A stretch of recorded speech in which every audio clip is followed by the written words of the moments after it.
Hello and welcome to Squib TV. I'm Samuel Layton, joined by James Cartwright, and today we're going to be talking about the LA Chargers.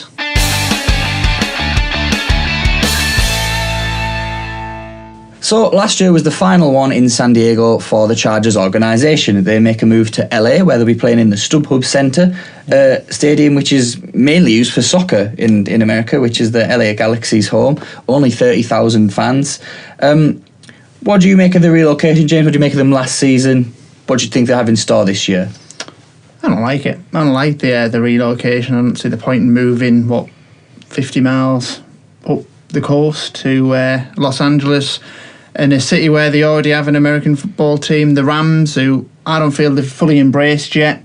The Chargers have been in San Diego for years. The fans loved them there. And as you could see by the protests, clearly they weren't happy with that. Yeah, I think the move itself I wasn't a fan of, but when it happened, obviously getting over the initial disappointment of obviously they're doing it for money or something like that, certainly not any sort of feelings towards the fans. The one thing I did like was the fact that they're going to be playing in a 30,000 capacity stadium. It's going to be full, isn't it, week by week? I just think, imagine watching an NFL game live in the stadium the size of the Riverside, packed to the rafters. I mean, I just think the atmosphere there is going to be something a little bit different. I mean, the players are going to be closer to the fans. I think it's going to be quite a decent atmosphere. I think that might be something that carries them in what's probably going to be a few of their players' final seasons. In terms of on the field, a change in coach. Anthony Lynn comes in, former Bills interim. Last season, yeah. Was that last season, yeah. And what do you think that's going to do for the organisation? Do you think they're going to be any better this year? Do you think what is a difficult division? Well, it's a difficult division, isn't it? I don't know whether they're that comparable to the Browns. They're not that bad, but they were one of the few sides, the only side the Browns beat last season. Hopefully, it'll rejuvenate them. I mean, I don't think this franchise will truly change until Philip Rivers leaves. I'm not saying Philip Rivers should leave. I'm just saying the franchise won't start looking up really until he's gone, and then they can start with a new QB. They've got a new future, and it's the end of the Rivers era. This season, I think maybe 6-7 wins would be a good season for them in their first season in LA. But the main thing is to get them fans on board, because as I said earlier, the Rams haven't really solidified a great fan base, to my understanding. So you need to pounce on them LA matchgoers. It's a city where I think you need to win to be successful, because there's so much other things to do. You don't have to go to the American football. You can go and watch any other sport. You've got other sites. There's a lot of tourists there. So it is difficult to establish a strong, passionate fan base in that city. Yeah, I think, like you said, they're going to need to come out and win. And I think they have got certain players there who give them that opportunity. You mentioned Philip Rivers getting towards the end of his career now, but still one of the best QBs in the league on his day. One of the guys I wanted to mention, I was thinking about earlier, a guy they're going to have for the full season this year, provided he doesn't start spitting his dummy out again. Joey Bosa, I think, was probably the most disgraceful player in the history of the NFL last season. The way he handled getting offered a ridiculous amount of money that most of us could only dream about, to sort of reject that because he didn't want to play in San Diego. He's going to be here for the full year this time, and as much as I dislike the attitude displayed by him, what a player he is. The next JJ Watts, that sort of thing being said. What do you think about him? What do you think about those young players like Melvin Gordon as well in that franchise? Do you think they could perhaps lift them to a decent season? I certainly think these players will excite the fans. I mean, Joey Bosa is going to get you sacks. He's going to be rushing around the edge.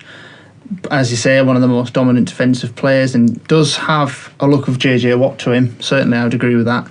Melvin Gordon's going to get you yards. He's going to get you TDs. He's going to get people out the seat. So yeah, they have an exciting side. They're an enjoyable side to watch. I think if you go to a game, you're going to be entertained by the LA Chargers. I mean, one thing that the Chargers have always done is air it out. Philip Rivers is a man who likes to throw it deep. Floyd is no longer there. I can't remember if it's Michael or Malcolm. I always get them mixed up. But Floyd obviously retired. They still do have Antonio Gates, although he's probably second in the tight end order now, probably Hunter Henry. Another guy that they drafted, Mike Williams, comes in, and then he's injured. He may not be fit for the start of the season.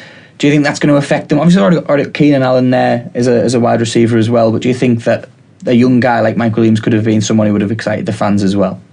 Well, potentially. I mean, all of these wide receivers out of college, I think it's one of them positions where they do easily adapt to the NFL. They seem to do well. You always get 2 or 3 of them. So perhaps he could have. I can't tell you a great deal about him because obviously I'm not a huge watcher of college football. So, yeah, and maybe he could have been the man, but we'll see how they get on.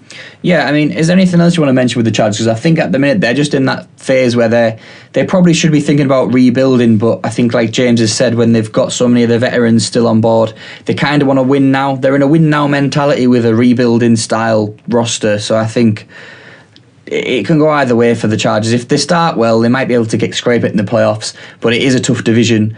And I don't know, James, is there anything else you want to add?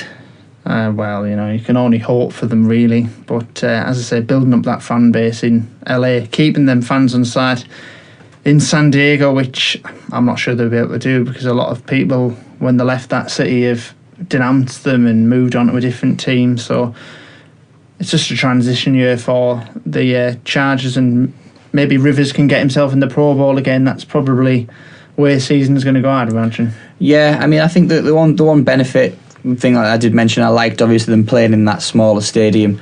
He's going to give them an opportunity to fill it, and hopefully with that accessibility that they're going to get in a soccer stadium for the fans, I think that could be something that could bring the team closer to the local community, and hopefully they can take off there. I'd like to see them do well because the Chargers, one of those teams classically that were always up there when we started to get into the NFL. So a shame to see the demise, but if you think the Chargers are going to do any better than what we think, if you think they're going to be challenging, if you think that they're going to do a lot worse, I mean, obviously that defeat to the Browns last season was probably one of the low points in their season. Do you think they need to get rid of Philip Rivers to move on? Please comment, let us know. Subscribe, like this video, and follow us on Twitter at @squib_TV. Thank you very much for watching. It's a touchdown.